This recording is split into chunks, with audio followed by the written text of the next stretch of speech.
Before I make a video on a new product, I'll try to really get a good feel for it, and usually a certain characteristic makes itself known that I'll want to highlight in a video. Whether that's realism, performance, collectability, or just plain good value, there's many different reasons why you might want to check out a certain product. Well, after spending a week with the new GPM92 GP2, the thing that stands out to me above all else is fidget factor. Now, I've talked about this sort of thing before, and I'm glad some of you guys get it, but for those who don't, allow me to explain. As a huge fan of folding knives, I pay good money to have a knife that's not only well built, but is satisfying to operate. A buttery smooth action with a nice solid click into place. Now, this sort of thing has become almost expected in the knife world, but in the airsoft world, there's still a bit of catching up to do. The so-called soft features, like the way the magazine clicks into place or the smoothness of the trigger, is still somewhat of an afterthought and often does require a bit of time to break in. On the new GP2, every single control feels well engineered and just feels good to operate straight out of the box. The magazine, for instance, drops out like it's spring-loaded, and when you pop it in, there's just the best sound when it notches into place with almost zero effort. Cocking the hammer, it sounds like the sound effect they use for a movie scene. It just sounds right, and the decocker works exactly as it should. The slide is buttery smooth out of the box, and though the recoil spring is a little light for my taste, no doubt for the sake of efficiency, again, it's just a pleasure to operate. To me, someone who fully admits to playing with guns and knives while watching TV, that less quantifiable satisfaction factor is just as important as straight up performance numbers.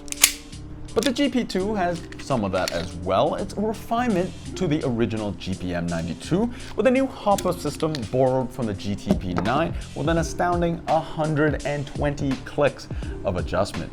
It's adjusted through the front of the barrel using this rather aggressive looking dummy shell, but the good news is even if you manage to lose this, a flathead screwdriver will work in a pinch.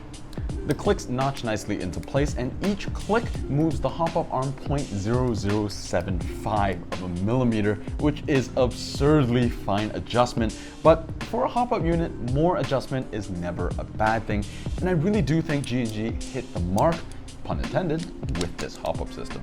They enlarged the gas inlet valve at the bottom of the magazine for durability and efficiency.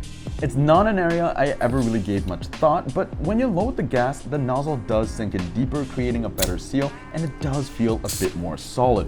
Very similar in feel to the Tokyo Marui valve with a lot less gas venting. Time will tell if this prevents future leaks, but I can say that none of the magazines had any issues. They also refreshed the internal gas system with a new ceramic whirl valve, which, like the old one, flung off frost to keep the gun cycling properly during cooldown.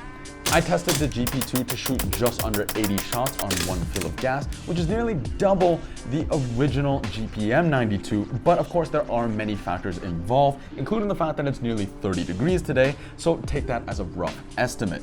Even then, it's clear that those small improvements do make a difference.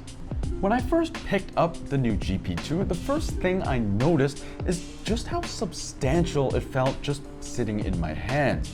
It's quite a heavy gun, coming in at just over 1 kilogram, which, for way of reference, an Umarex Glock is 650 grams, and the real M92 is actually lighter at 970 grams, though that is without any rounds in it. Being an all-metal lower frame, the weight of the gun is spread out very evenly around the gun, and the center of balance is perfect right underneath that trigger guard undercut. All metal frames are being phased out in favor of polymer frames, but if you're talking about just how substantial a gun feels in your hands, I just don't think you can beat a full metal frame. The second thing I noticed is just the quality of the finish. I noted on the original GPM92 that the finish on the barrel tended to rub off rather quickly, and G&G seems to have addressed this, and after a week of cycling this gun, the barrel is barely showing any wear. It's also the perfect matte black for me. It has just enough texture, yet is still smooth to the touch. I couldn't find any blemishes, and it just felt like a quality finish. Again, something often overlooked, but I'm glad to see G&G is putting in the effort.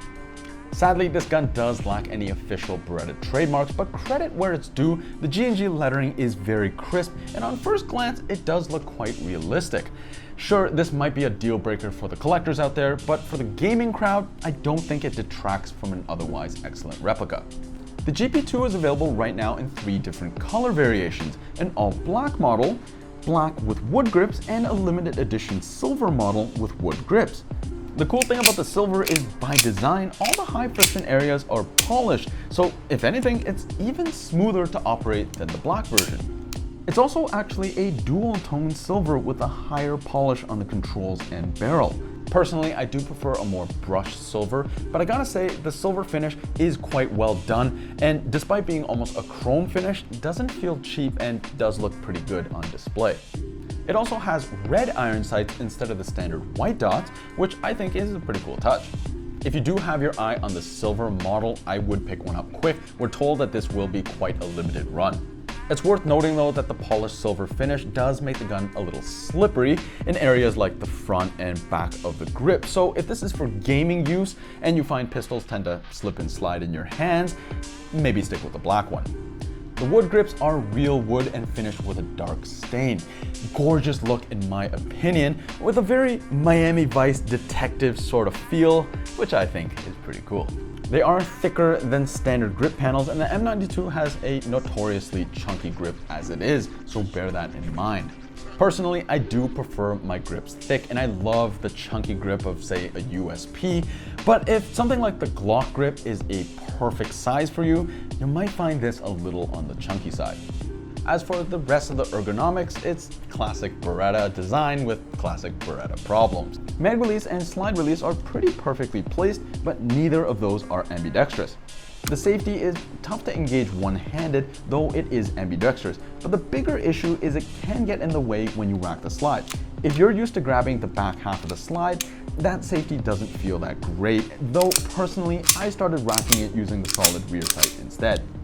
Those aren't deal breakers for me, but if you're looking for ambidextrous controls or maybe more modern ergonomics, then something like the GTP9 might be a better option. The barrel comes threaded, but it's meant to fit G&G's own suppressor, so it's a 12mm counterclockwise thread, though G&G does make a 14mm adapter for all your standard accessories.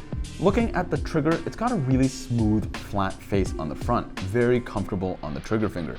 It's got 4mm of travel until tension ramps up. Brake is after another 3mm of travel and is very smooth and light.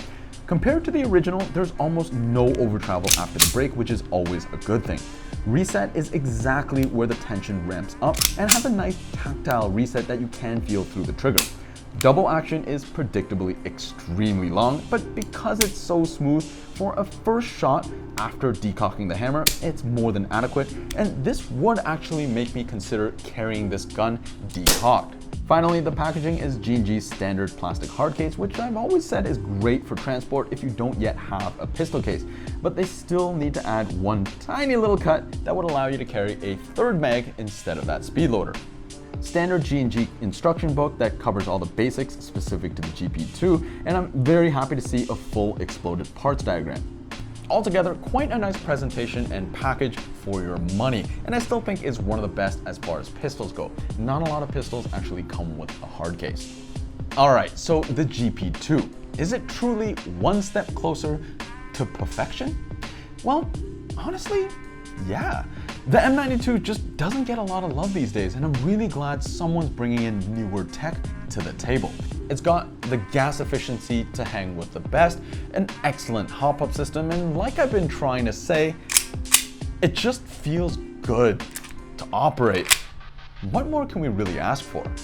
If you're in the market for an M9 and you are aware of the ergonomic quirks inherent to the design, I think this gun should definitely be at the top of that list.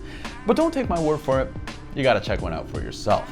If you made it this far, go ahead and leave us your favorite movie scene that featured the M9. My pick is Lethal Weapon 4, when Jet Li field strips an M9 straight out of Mel Gibson's hands and then proceeds to deal out some high quality schooling. As always, thanks so much for watching.